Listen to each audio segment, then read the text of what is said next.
All right, thank you. So today's session is all about bringing it all together. And I know when you're in each webinar, it's, oh, this makes sense. This is good information. Some of it may be stuff that you're already familiar with. Some of it may be a new way of looking at things. But when you look at the full 8 weeks, if we asked you what you did last Tuesday, you may not remember. So what we're doing today is bringing it all together and thinking, well, what does this actually mean for you?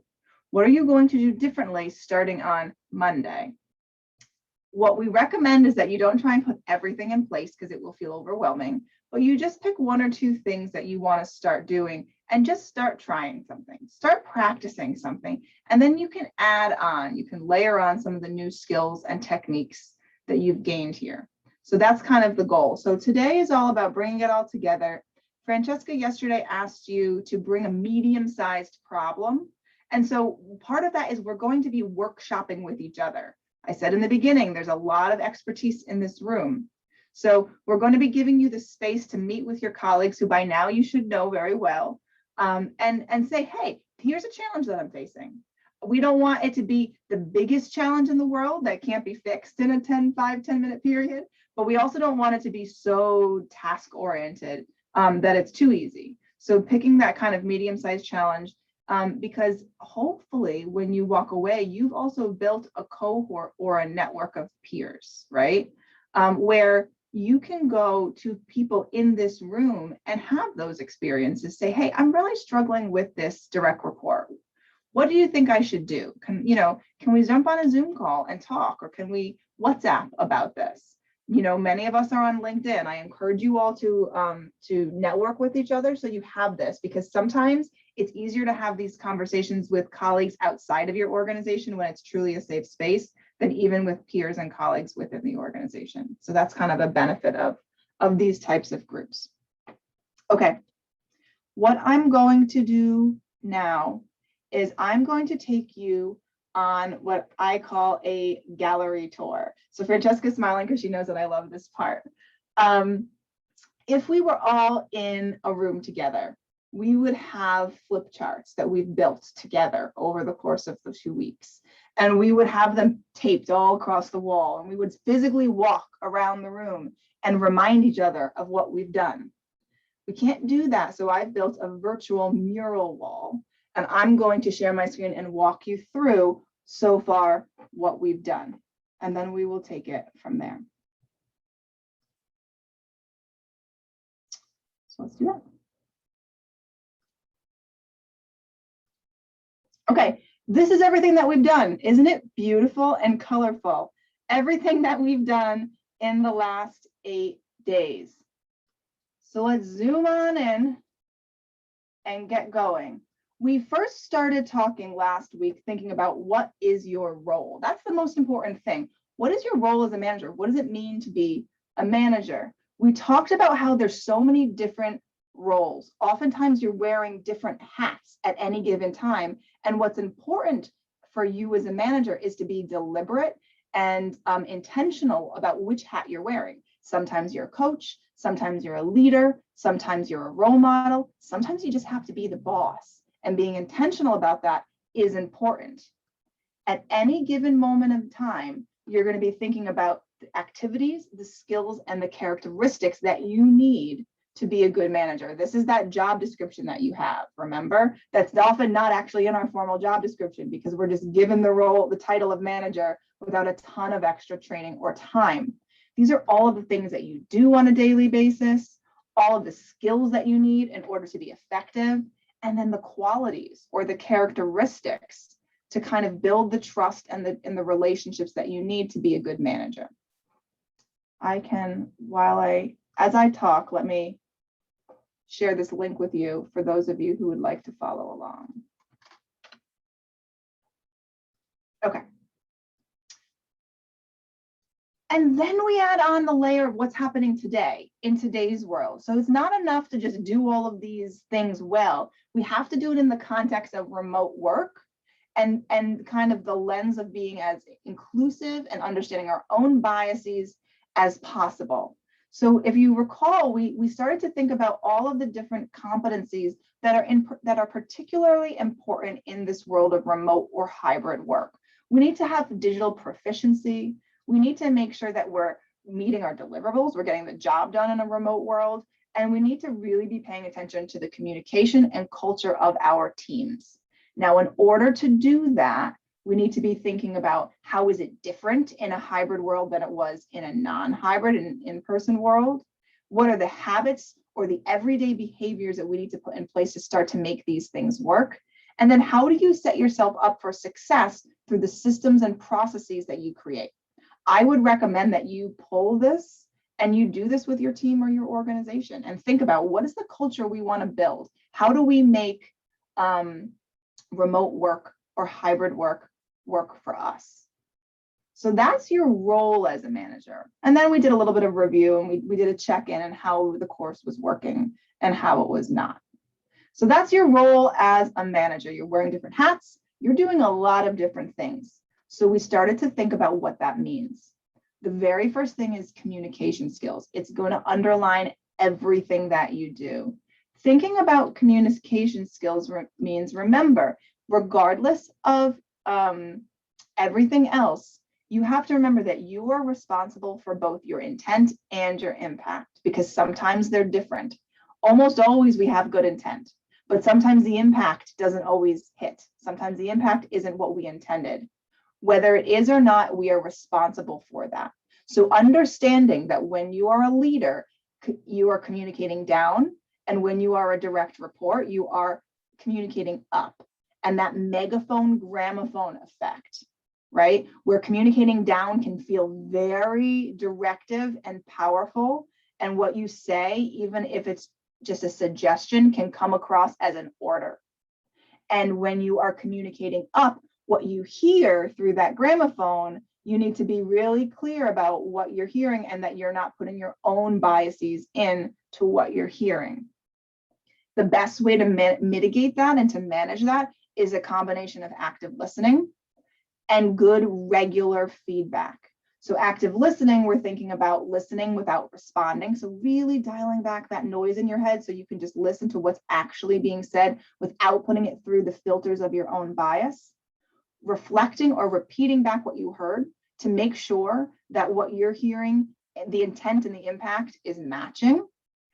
Asking open-ended questions to try and get to the root of the problem, because often what we hear at the surface is not necessarily always what the intent is. It's not what the meaning is. And the point of active listening is to think about what is the true root cause of whatever is happening at the surface. And using that feedback model, whether you're giving feedback for a positive or a negative thing, remember it's routine and regular, thinking about the situation, the behavior, and the input, that SBI model. Always coming back to impact, not making it personal. So when you're having a conversation with someone, you're saying, you know what, this was a situation that happened. This is the behavior that I observed. The impact is this. It's not personal. It's just the impact is this. Let's come up with a way forward together. So it's not confrontational. So that's how we communicate. But remembering that managers are always in the middle, right? So we're always managing up and we're always managing down, and that's a tricky place to be. So how do we influence? How do we kind of get what we want? Managing up always needs to be a win-win-win situation. So it's a win for you, a win for your boss, and a win for the organization, the team, or the mission, right? So how do you align what you want with what other people want? The first step is to understand each other. What is important to your manager? What are their goals, their pressures, their stressors? How do they communicate? How do they work? And then how do you fit into that picture so you can understand where you both overlap and where there are gaps between that you can help to fill. Then understanding what your currencies are. And here's a great mix of just suggestions for currencies. Remember, a currency is something that you have that you can exchange for something that another person values. There has to be a match. And then we get into Cohen and Bradford's model. Everyone's an ally. Understand what you're actually looking for, what your goal is. Is it a big goal? Is it a small goal? Thinking about what the world of the other is, what's important to them, so that you can match your currency with what is of value to them. Making sure you have those strong relationships as a foundation to begin with, and then coming up with that win-win-win strategy using that tool or tools that are in your workbook.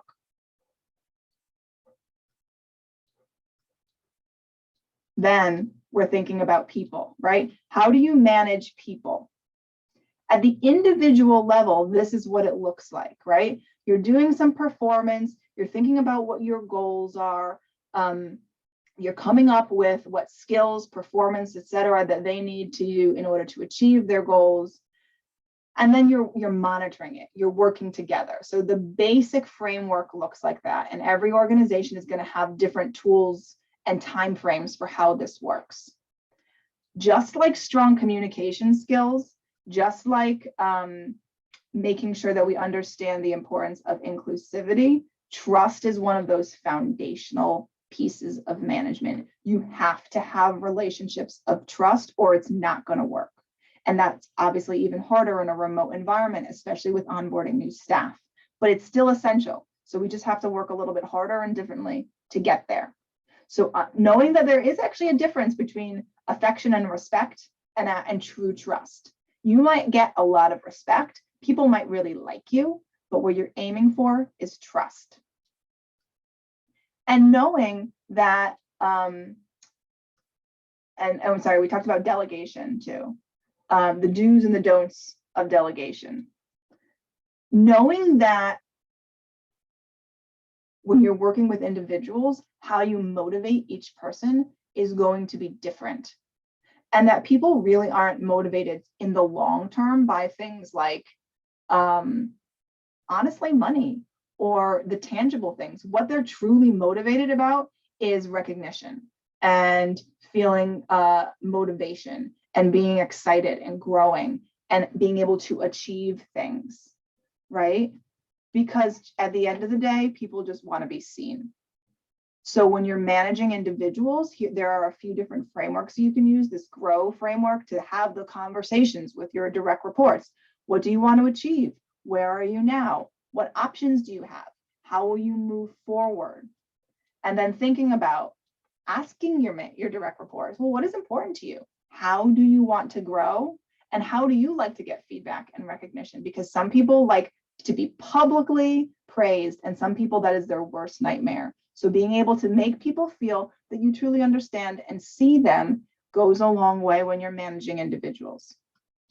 But then we have to put all those individuals together in a group and a whole different dynamic happens, right? Managing teams is challenging. There is this life cycle of a team where you're forming in the beginning, and then you're storming and you're trying to come up with your rules of engagement. And then you're norming and it's starting to work until you get to that performing where everyone knows their roles, everyone knows what their strengths and weaknesses are, and you're working. And then inevitably something happens where either the project ends or somebody leaves and you're thrown right back into the forming and storming stages. Right now I have a team we're a team of 6, and I have 2 new people that just started this week. We're right back into forming and storming. The culture may be strong enough that forming and storming may not take very long to get to the norming and performing, but we need to acknowledge that that's going to happen in any team and it's normal. Understanding what the dysfunctions of a team, what can go wrong, will help you to realize what your role is in helping them to go right. So at the very base of that pyramid is trust, always. So how do you do it at the team level? And what is your role as a manager to go first when you're doing risky things, right? In the app, when there is no trust.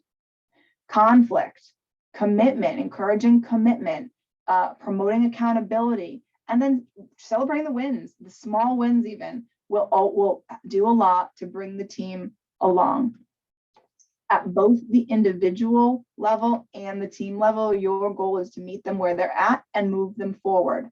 Remember, this can be at the task level, not as a person or as a team, at the task level. So no one should be all in the red and no one should be all in the green. If they're all in the red, they're overwhelmed and they're going to kind of shut down. If they're all in the green, they're bored and they're going to leave. So as a manager, how are you having the conversations about how to move people forward and get them into that coaching and supporting phase where you can really just say, you know what, I think you're learning and you're growing, and if you need me, let me know. And then understanding that against all of that, there are going to be challenges and there's going to be change. People are people. They are not perfect. They are not caricatures. They are complex. And sometimes some of their behaviors can be challenging or difficult. The question for you as a manager is, what do you do about it? Do you put them in that box and put them on the shelf and kind of try and minimize their disruptive behavior? Or do you try and see what their weaknesses are, understand what the root cause of it is, and then try and get the most out of them and see them as an asset to your team? It's not always easy, and sometimes you have to know where that line is between kind of coaching and mentoring and managing, and then performance review with the boss hat and getting and bringing them over to HR. So there is that fine line. When change happens, a lot of those challenging behaviors will come out because people feel things like all of these uncomfortable feelings. And what's challenging about it is when big change happens, you will likely be going through this phase too, while also trying to be a leader for your team. There will be times when you have to enact a change that you may not be happy about or agree with, and you still have to do it and bring your team along, recognizing that people will go through these phases as a natural part. Sometimes just acknowledging it with the team is helpful. And that people will naturally fall into some of these buckets, right? The active acceptors are going to be your champions. You're going to want them to lead the way with you. The active resistors are actually sometimes easier to manage because they're actively coming at you and you can work with them to find out what's wrong. It's those passive resistors that can cause trouble because oftentimes you either don't know about it or they're quietly causing discord, and that's a challenge. So understanding that that is what it is and keeping an eye out for it. So that's what we did in 8 weeks, which is quite a lot. We started by thinking about what your goals are. So just take a minute and think. Last Tuesday, I think it was, what were the goals that I set for myself and did I achieve them? And what does that mean? Do I have new goals for myself now as a manager? You should have written your 3 goals out in your workbook as well. This is the toolbox you have at your disposal as a manager. You now know what your role is. You now know how to move people through that situational leadership model, remote management, inclusivity, how to communicate and thinking about intent versus impact.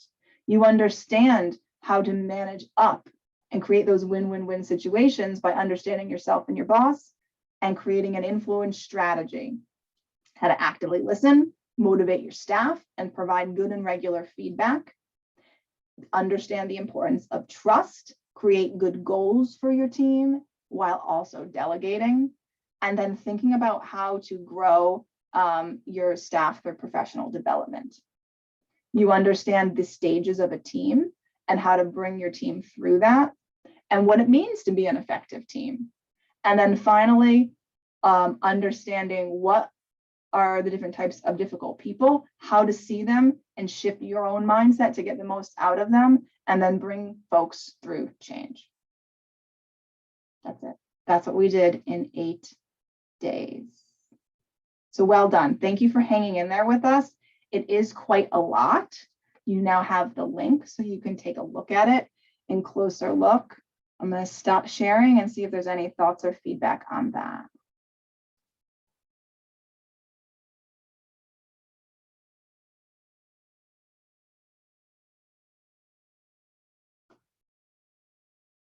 Shocked, stunned silence.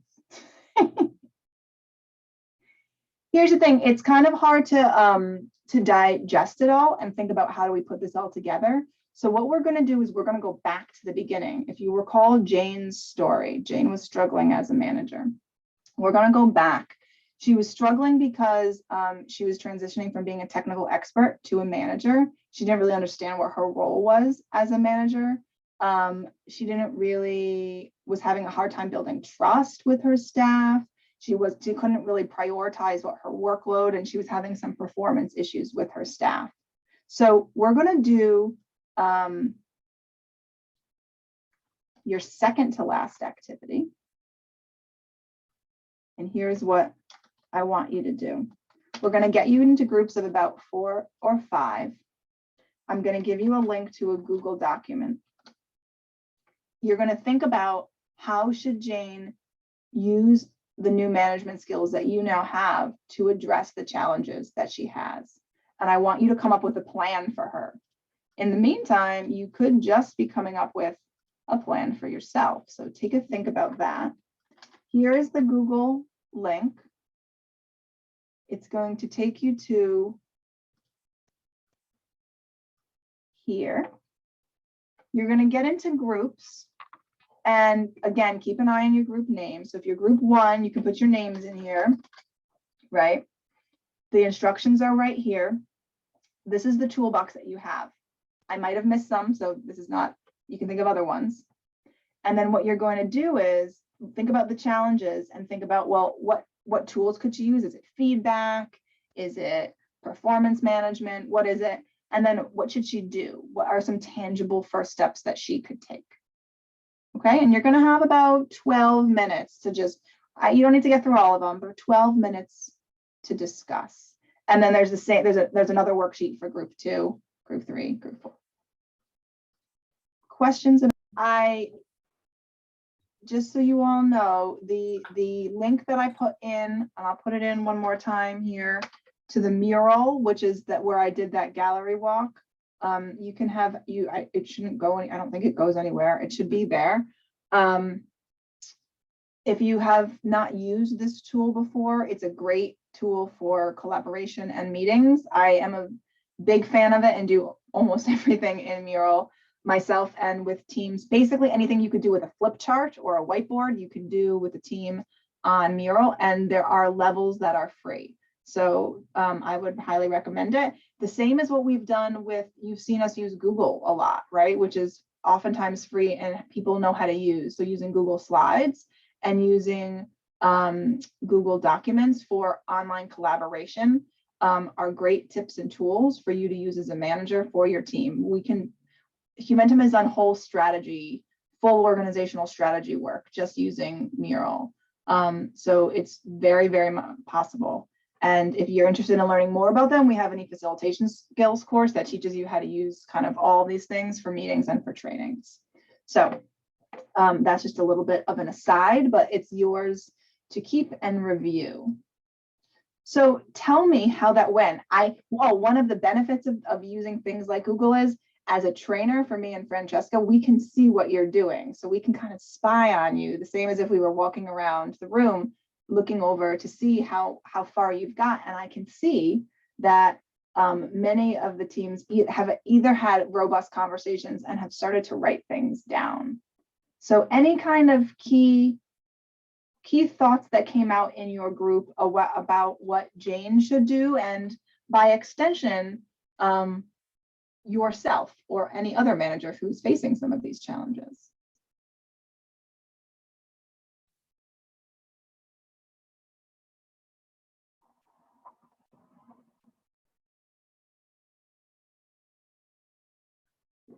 Joel, go ahead. Read and understand your job description. And when I was saying that in our group, as simple as that sounds, I think it's really important to read it, understand it, go over it with your supervisor, and also understand the job descriptions of your team as well. That way, you're not wearing too many hats, even though you have the urge to do so. And you can be in more of a support role to your team. You let them do their job, and then you show that you're there to support, not necessarily do their job.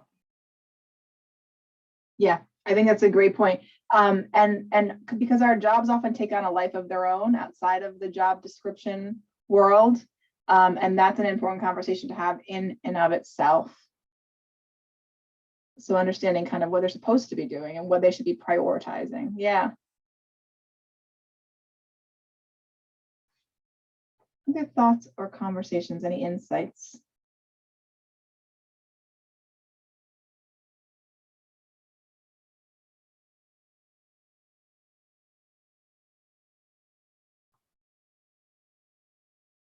Okay. then it seems fairly straightforward. I hope this was helpful for you to think about all of the things we've done and how to start applying it and saying, okay, here's a challenge, well, here's a potential solution. Francesca's gonna walk you through an exercise to take basically what we just did, but apply it to one of your own challenges. So one more level of hopefully practicality of, oh gosh, what do I do? Here's a challenge, and then getting some group feedback about some things that you can try. Perfect. Thank you, Kim. So yeah, the Jane exercise was, we didn't want to just ignore Jane after we've learned all these things, and going back to her and seeing how we can help her.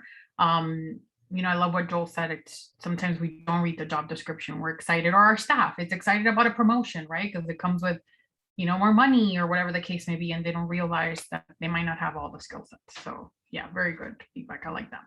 So now you were asked to bring a tricky situation to this final session. And we want to create a safe space, also like a consultation, collaborative kind of way of how to address it. So we are going to put you in groups of 3 for about 25 minutes and take turns sharing your tricky situation. Again, it's anonymous. You don't have to name drop. Sally from my, you know, accounts payable department is driving me crazy. We don't need to know Sally's name. Use the coaching action learning techniques that, you know, we have used so far. So it's going to be, you know, who are the key players? And this is on page, I'll look right now, page 41, I think, of your workbook. So who are the players? What have you done so far? What has worked? What hasn't? In light of the program material do you have that we have covered, where do you see the real issues? And what are your next action steps, right? Everything that we're learning or we're doing or discussing is like, what are we going to do with this? What is the plan? So I'm going to put the instructions again on the chat.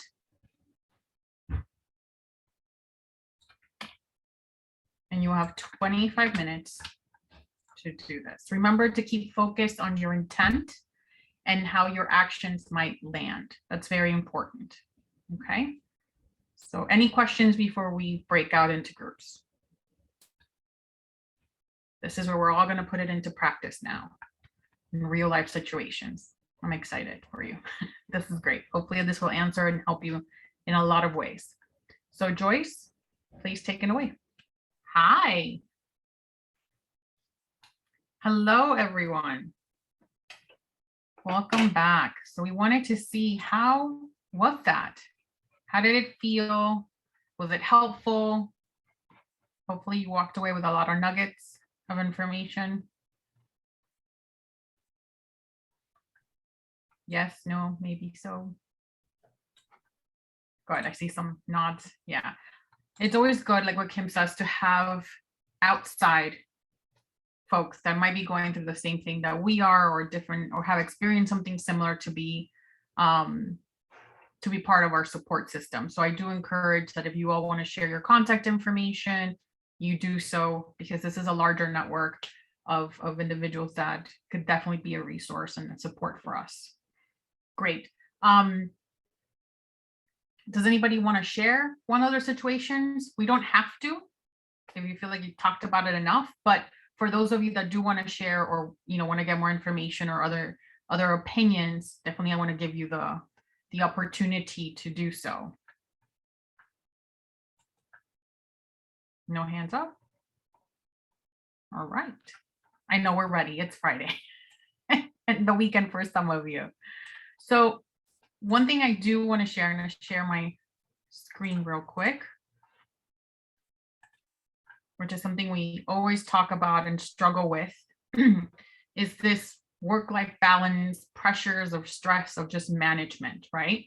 So despite everything we have covered, being a manager can still remain challenging. And it's important to be mindful of the need to take responsibility for our own work-life balance. We also have to set boundaries. We also have to get better at turning it off. And it's harder now, right? That we're also remote and we're working from home. A lot of us used to use our commute time to decompress and turn off work and get into, you know, house mode or family mode. And now it's hard. So create some type of ritual, whatever that is for you, that when your day is done, is done. Some of people turn off their computers, go for a walk. Some people just decompress and just have a moment outside of wherever their workspace is, but create some type of ritual so we can differentiate when it's work mode, when it's our own personal time mode. Okay. We need to be mindful of what we need to find some time to balance between work and life. And it's not a straight line. It's never going to be even. It's always going to fluctuate, right? Sometimes we have emergencies at work. We have projects, timelines, proposals that are just going to require more attention and a little bit of additional time at work. But then life should also take over. Sometimes we want to go on vacation. Sometimes, there's family activities that we're helping prepare, our friend's birthday, our kids' birthdays, whatever it is, the holidays. And it's always going to be a pulley, a give and take, right? It's never going to be constant. We're never going to master it all. Depends what's happening in life. So some other tips are, look what parts of your work can be delegated. We talked about delegation a bit, and this is great because it helps your team with some professional development opportunities. So sometimes we like to control things, or sometimes we don't see how we can parcel out parts of our work. So definitely take the time and see how you can help others learn some new skills by breaking out some pieces of your work. Consider turning off your notifications for your emails, your work emails from your phones. For those of us, I have them, that have our work emails on our phones, I turn mine off. But I go in and I check. I make a conscious effort from time to time in case, especially when there's something urgent, but I don't look at it on the weekends. And turning off the notifications was honestly life-changing for me personally. Also, let's see. Don't be a yes person. Sometimes we really want to help and be there for everyone and do it quickly without not realizing how much time things actually takes, or how many things pop up on our day and our to-do list doesn't get done. So be realistic in setting expectations and timelines for you to complete tasks. Your time is just as valuable as the person that needs that task done. So agree as well on a happy medium of an actual timeline, and don't try to do everything for tomorrow or today. Pace yourself. Understand what really matters. Like my husband tells me sometimes, you're not saving the world every day. And I'm like, but I am. So just have that balance too, where you feel like you've completed what you need to complete. I did mention that actually a good friend of mine who's a professional coach, she's like, people need to get used to writing out a list of things that they've accomplished to balance that list of to-dos. Because sometimes we don't take chunks away from our to-do list that we feel like we have not been productive, but yet we've been putting out all these fires all day. And that really does help. When you see everything that you've accomplished, it does make a difference. So those are my little tidbits. We strive to find some type of balance and medium. Do take vacation, do take sick days, do take mental health days, please. We do need to decompress, especially with everything that we're going through, and continue to adjust.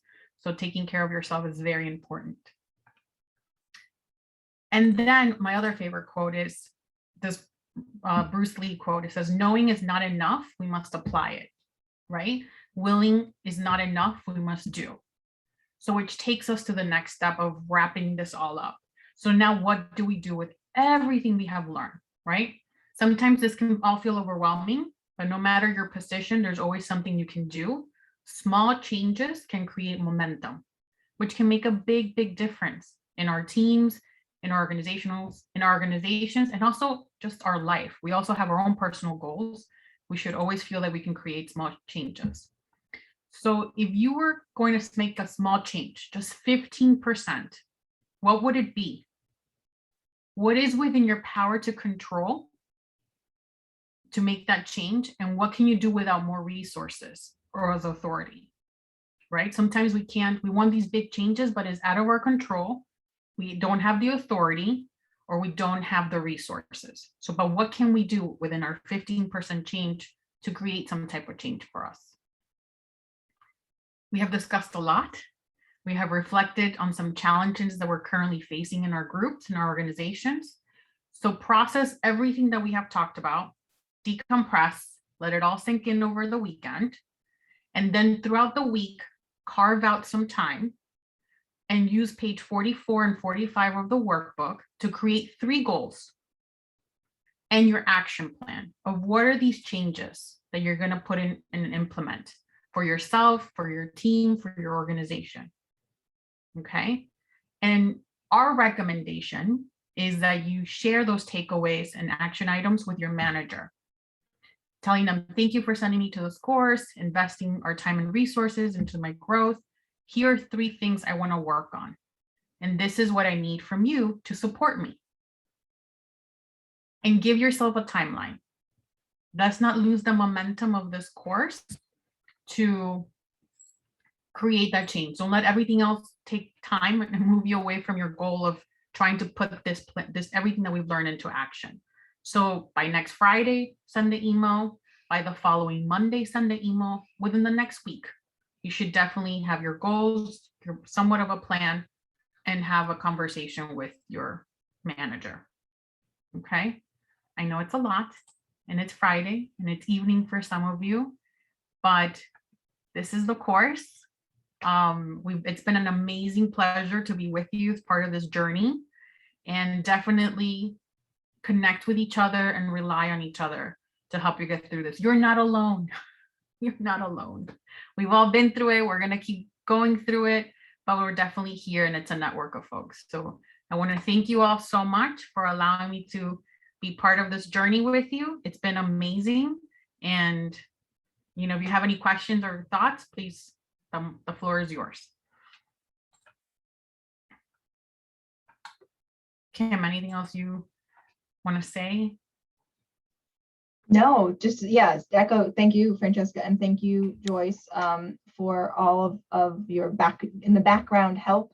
But honestly, it's been a great group. You guys have been willing to chat and talk and pitch in and share, and that was what makes these courses so meaningful and useful. And Francesca and I always learn from you all as well. So thank you. Yes.